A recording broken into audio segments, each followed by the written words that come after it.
मेरा नाम विभा भारती हुआ और मैं गया जिला के रहने वाली हूँ। आज पूरे बिहार की जो हमारी रसोइया बहनों हैं 2005 से मध्याह्न भोजन बना रही है, पर सरकार की अभी तक इसके लिए कोई नींद नहीं खुला। और जब अब इलेक्शन की टाइम आई है तो 1600 रुपया बढ़ाई है, तो हम लोग उनके झांसे में नहीं आने वाले हैं।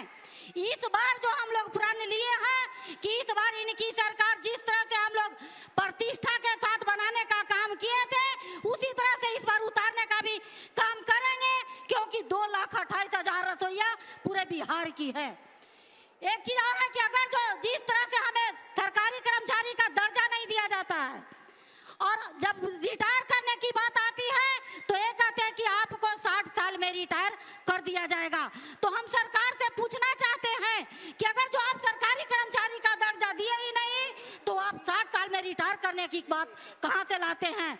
इसलिए हम एक आग्रह करेंगे कि इस बात के लिए भी बात हम लोग का उठाया जाए और इस बार पूरे पर्ण के साथ पूरे बिहार की रसोइया इन्हें जो विद्यालय में काम करती है 8 घंटे ड्यूटी देती है, उसके बावजूद भी हमारे माननीय महोदय कहते हैं कि ये तो पार्ट टाइम जॉब करती है।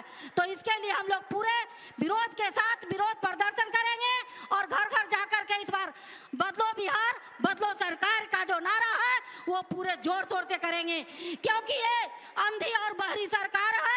एक गरीबों का मान सम्मान सुनने वाला नहीं है, एक गरीबों का मान सम्मान देने वाला नहीं है, क्योंकि कमाया हुआ मजदूरी मांगने पर इसे लाठी चार्ज किया जाता है और हटाने की धमकी दी जाती है, इन पर एफआईआर किया जाता है। तो हमें ऐसी सरकार नहीं चाहिए जो मजदूरी मांगने पर महिलाओं पर अत्याचार करे, महिलाओं पर लाठी चार्ज करे, वैसी सरकार हमें नहीं चाहिए।